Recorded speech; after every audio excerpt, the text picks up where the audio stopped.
Может, для кого актуально будет. Руль скрипел, это такой резиновый скрип шел с этой втулки, колонки, как его обозвать, назвать. YouTube посмотрел, там 2-3 человека дырку сверлят и масло капают на вал. Ну, что-то я просверлил, начал капать, и все без толку. Он до жути скрипел. Пришлось разобрать все, ну, разбирается элементарно. Там 3 болта, там все снял. И брал шприц, термоусадку одел, прогрел ее, чтобы чуть-чуть заузить диаметр. И прокапывал через шарики на вал.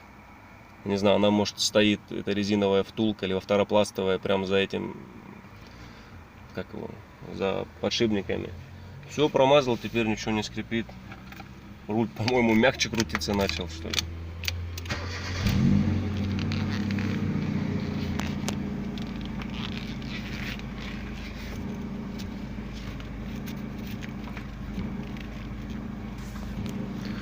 Так что не спешите дырки сверлить, мучиться, там металл толстый. Я под углом тем более сверлил, прям заебся, одним словом.